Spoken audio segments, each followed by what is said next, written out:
Hello everyone, कैसे हैं आप सब। और आपका बहुत बहुत स्वागत है हमारे इस यूट्यूब चैनल जिसका नाम है जाविश फिजिक्स। तो आज हम लोग क्लास 12 में स्टडी करने वाले हैं सेल और ईएमएफ के ऊपर। सेल जो एक सोर्स ऑफ इलेक्ट्रिक करंट होता है, ठीक है, और ईएमएफ मींस इलेक्ट्रोमोटिव फोर्स, ठीक है। तो यहाँ पर जो अभी हम लोग डिस्कस करने वाले हैं, हम लोगों ने अभी तक चैप्टर 3 में क्या पढ़ा, या अगर हम शुरुआत करें हमारे यूनिट 1 इलेक्ट्रोस्टैटिक्स से, तो हम ये देखेंगे कि हम लोगों ने इलेक्ट्रोस्टैटिक्स को पढ़ा। इलेक्ट्रोस्टैटिक्स मतलब रुके हुए चार्ज को स्टडी करा है, और रुका हुआ चार्ज क्या क्या क्रिएट करता है। इलेक्ट्रिक फील्ड, इलेक्ट्रिक फोर्स लगाएगा, इलेक्ट्रिक पोटेंशियल होगा, उसे अलग अलग तरीके से अगर हम स्टोर कर सके तो कैपेसिटर हो जाएगा, वन वे ग्राफ जनरेटर हो जाएगा। तो इन सब चीज़ों के बारे में हम लोगों ने डिस्कस किया है, ठीक है। अब यहाँ पर बात यह है कि जब हम लोग इलेक्ट्रिसिटी पढ़ रहे हैं, मतलब कि चार्ज जब रुका हुआ नहीं है, चार्ज जब मोशन में, ठीक है। तो चार्ज जब मोशन में है, तो यहाँ पर मोशन में लाने के लिए अगर मैं रुका हुआ हूँ या कोई ऑब्जेक्ट रुका हुआ है, ठीक है, जैसे एग्जाम्पल के तौर पर ये मार्कर है और ये ऐसे रुका हुआ है, तो जब ये अगर ऐसे रुका हुआ है तो ये अभी रेस्ट में है। अगर मैं ये मोशन में आ जाए तो इसका मतलब कि इस पर कोई ना कोई फोर्स लगा रहा है, कोई ना कोई इस पर अपना एनर्जी खर्च किया, जिसके वजह से वर्क डन हो रहा है। जैसे मैं अगर इसे ऐसे मार दूंगा तो ये इस तरीके से आगे बढ़ के आगे चला जाएगा। इसका मतलब ये है कि कुछ ना कुछ चीज़ है, कुछ ना कोई एजेंट है एक्सटर्नल, जो इस एनर्जी को कन्वर्ट किया, इसमें ट्रांसफर किया, जिससे ये फोर्स लगा और फोर्स से डिस्प्लेसमेंट मतलब कि वर्क हो रहा है। तो बात यहाँ ये है कि इलेक्ट्रिसिटी भी किस तरह से मूव करना चाहती है या कैसे मूव करती है इलेक्ट्रिसिटी, ठीक है। तो इसके लिए हम लोग समझेंगे सेल, जो कि सोर्स ऑफ इलेक्ट्रिसिटी होता है, ठीक है, वो वही ऐसा चीज़ है, या ईएमएफ इलेक्ट्रोमोटिव फोर्स। तो इन सब चीज़ों को हम लोग डिस्कस करेंगे। तो सबसे पहले हम लोग सेल और बैटरी को समझते हैं, ठीक है। यहाँ पर हम समझेंगे सेल, हमारा जो टॉपिक है वो है सेल। इस सेल को आप बायोलॉजी वाला सेल नहीं समझिएगा, ठीक है। ये हो गया सेल या फिर ईएमएफ इलेक्ट्रोमोटिव फोर्स, ठीक है। तो इलेक्ट्रोमोटिव फोर्स या सेल, सेल का सिंबल हो जाएगा ये, जो बड़ा टर्मिनल होता है, जो बड़ी लाइन होगी वो पॉजिटिव, जो सिंगल होगी वो, जो स्मॉल होगी वो निगेटिव। अगर ये सेल है, group of cell is called battery. अगर एक से ज़्यादा सेल हम यूज़ करेंगे तो ये क्या कहलाएगा, बैटरी कहलाएगा, ये बैटरी, ठीक है। अब इसके बाद हम लोग एक चीज़ थोड़ा समझेंगे, वो ये है कि सेल में एक्चुअली ऐसा क्या होता है, उसके मैकेनिज्म को समझेंगे, जो वो पोटेंशियल क्रिएट कर देता है, जिसकी वजह से इलेक्ट्रिसिटी, ये सेल को हम किसी भी, जैसे आप टॉर्च में लगाते हैं, टॉर्च में सेल लगाएंगे, आप देखेंगे, या लाइट जलानी होती है, छोटी बत्ती जलानी होती है, तो आप सेल का यूज़ करते हैं। तो सेल में एक्चुअली ऐसा क्या है जो आप उसमें यूज़ करते हैं, और फिर इलेक्ट्रिसिटी है ना उसके उस पूरे सर्किट से पास होना शुरू हो जाती है, ठीक है। तो यहाँ पर हम लोग उसके मैकेनिज्म को समझेंगे, ठीक है। तो हमारा टॉपिक ये है mechanism of cell, mechanism of cell. Cell के मैकेनिज्म को हम लोग समझेंगे कि एक्चुअली सेल में ऐसा क्या होता है, ठीक है। देखिए, यहाँ पर हम सबसे पहले काम ये करते हैं कि अपने पास एक बकेट ले लेते हैं, ठीक है। ये बकेट है, इस बकेट में, ठीक है, इस बकेट में इलेक्ट्रोलाइट्स, ठीक है। एक इलेक्ट्रोलाइट क्या होता है बताते हैं, liquid conductors are called electrolyte. तो इसके अंदर मैंने इलेक्ट्रोलाइट्स भर दिया। अब ये इलेक्ट्रोलाइट एक्चुअली में इसके अंदर क्या है, तो ये है H2SO4, ये सल्फ्यूरिक एसिड मैंने इसके अंदर डाल दिया, और ये है आपका इलेक्ट्रोलाइट, ठीक है। अब एक चीज़ थोड़ा समझना है कि H2SO4 में ऐसी क्या बात है, H2SO4 है क्या। तो H2SO4 को अगर आप ध्यान से देखें, ठीक है, तो H2SO4 मतलब कि यहाँ पर 2 हाइड्रोजन है, ठीक है। तो हाइड्रोजन के पास एक्चुअली में 2 पॉजिटिव चार्ज, एक हाइड्रोजन के पास एक पॉजिटिव चार्ज है। तो अगर हम यहाँ H2 है, इसका मतलब यहाँ पर 2 हाइड्रोजन है और SO4, दोनों को मैंने सेपरेट कर दिया, ठीक है। अब देखें यहाँ पर, तो यहाँ पर हाइड्रोजन के पास एक हाइड्रोजन जो होता है, हाइड्रोजन एटम, वो एक्चुअली में इलेक्ट्रिकली न्यूट्रल है। कोई भी एटम इलेक्ट्रिकली न्यूट्रल होता है, लेकिन मैंने इसमें से अगर एक इलेक्ट्रॉन निकाल लिया तो ये पॉजिटिवली चार्ज हो जाएगा, ये चार्ज एटम हो जाएगा, ये आयन हो जाएगा। तो इसमें से मैंने एक इलेक्ट्रॉन निकाल लिया, तो इसके पास एक एक्सेस पॉजिटिव चार्ज है, तो ये H+ हो गया। ऐसा कितना है, 2 हाइड्रोजन है, तो 2 हाइड्रोजन, ठीक है।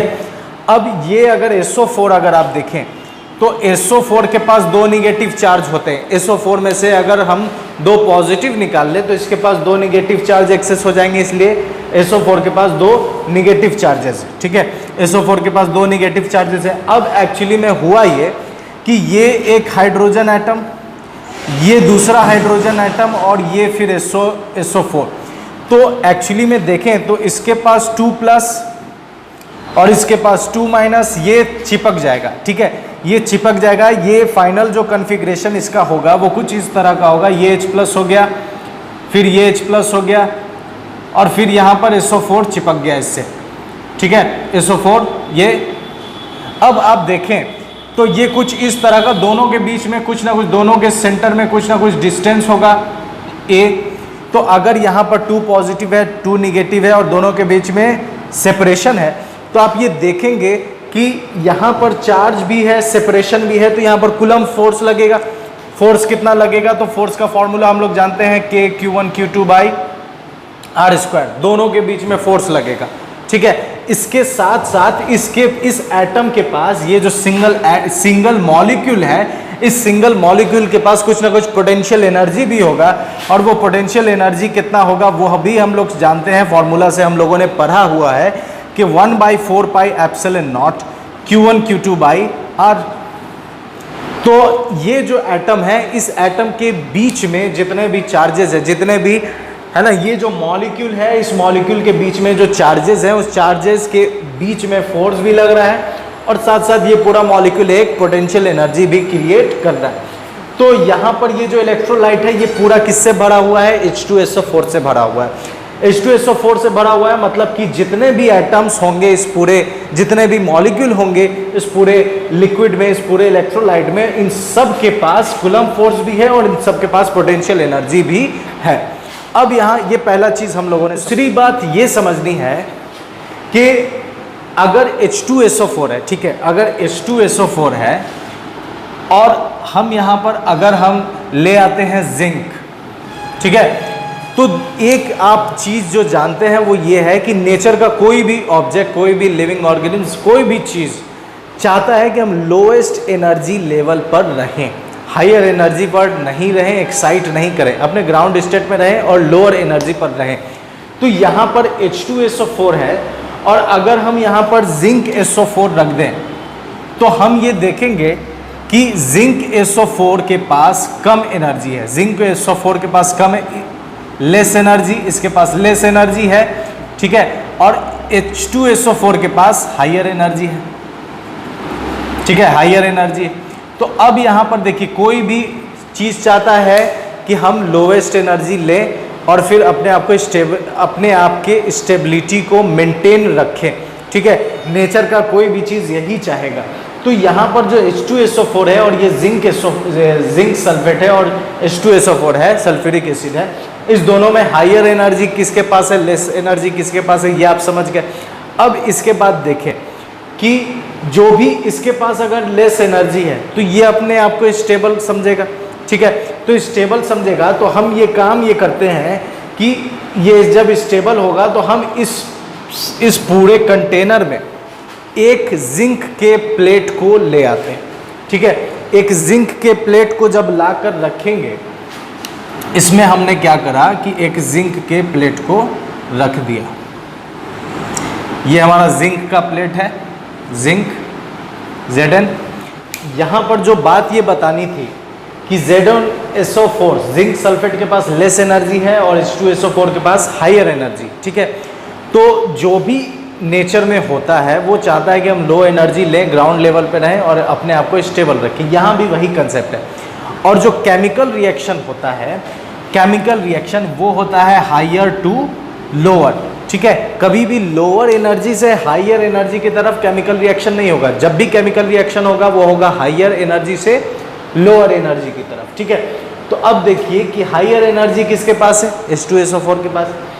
लोअर एनर्जी किसके पास है, जिंक के पास है। अब यहाँ पर जिंक सल्फेट बनाने के लिए मैंने क्या किया, जिंक के प्लेट को डाल दिया और इसका नाम है, इसको हम लोग कहते हैं इलेक्ट्रोड। ठीक है, इसे क्या कहते हैं हम लोग, इलेक्ट्रोड कहते हैं। ठीक है, अब जब मैंने जिंक इसके अंदर डाल दिया, ठीक है, तो जिंक जब इसके अंदर डाल देंगे तो जिंक होगा ये कि जिंक सल्फेट बनाना चाहेगा, और जिंक सल्फेट बनाने के लिए कंडीशन क्या है, देखिए H2SO4 बनाने के लिए कंडीशन क्या था कि H2 के पास 2 पॉजिटिव होगा, ठीक है, और SO4 के पास 2 निगेटिव होगा।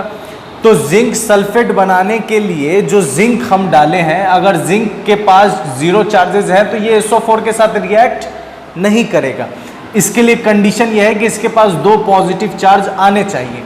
तो होगा ये कि जितने भी SO4 है सब यहाँ पर SO4 यहाँ पर इकट्ठा होने लगेंगे।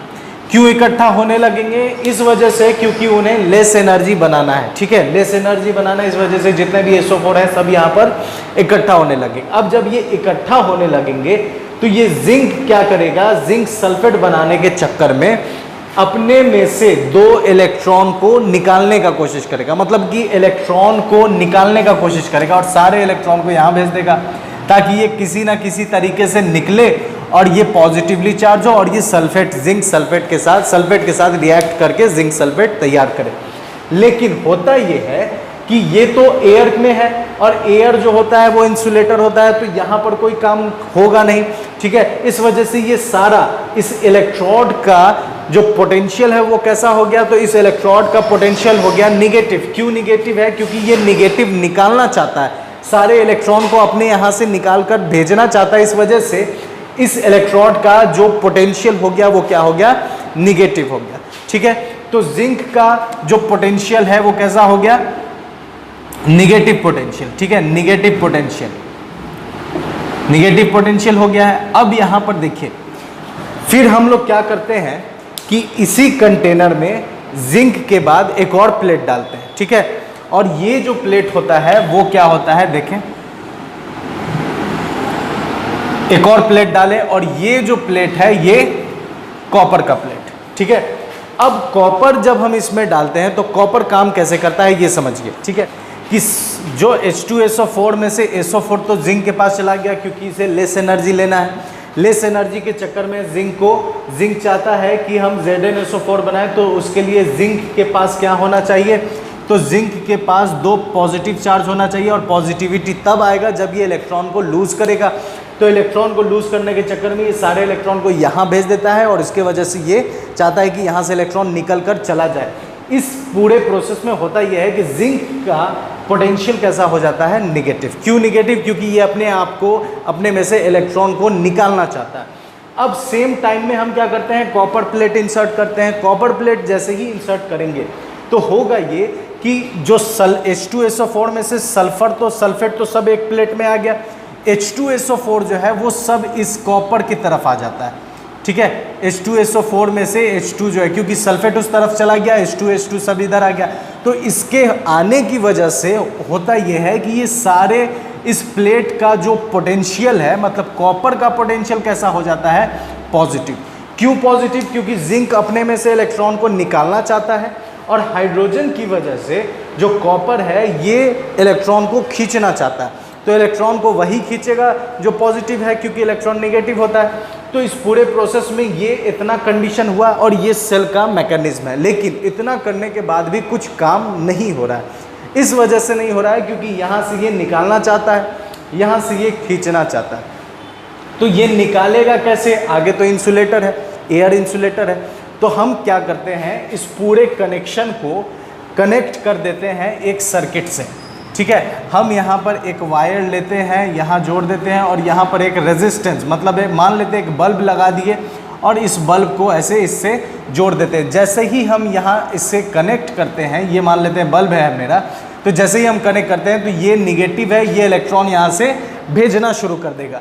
सारा इलेक्ट्रॉन यहाँ से मूव करना शुरू हो जाएगा, सारा इलेक्ट्रॉन जाएगा और इसे ग्लो कर देगा, ठीक है, ग्लो करेगा और फिर इस तरफ आने लगेगा। तो यहाँ पर ये मेरा सेल कहलाया और ये इलेक्ट्रिसिटी।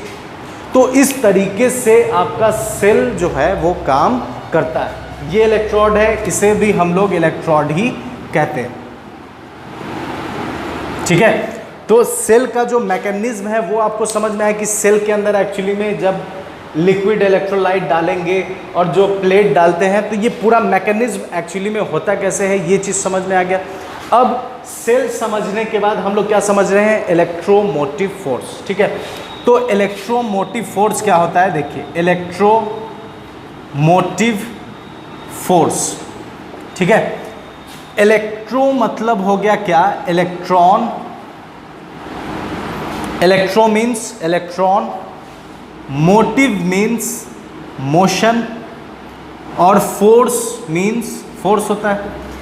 तो इलेक्ट्रॉन को मूव कराने वाला फोर्स, ठीक है, इलेक्ट्रॉन को मूव कराने वाला फोर्स ही क्या कहलाता है, इलेक्ट्रोमोटिव फोर्स। ठीक है, तो इस लेक्चर में हम लोग इतना ही समझे कि सेल का मैकेनिज्म क्या होता है और इलेक्ट्रोमोटिव फोर्स का थोड़ा सा इंट्रोडक्शन समझे।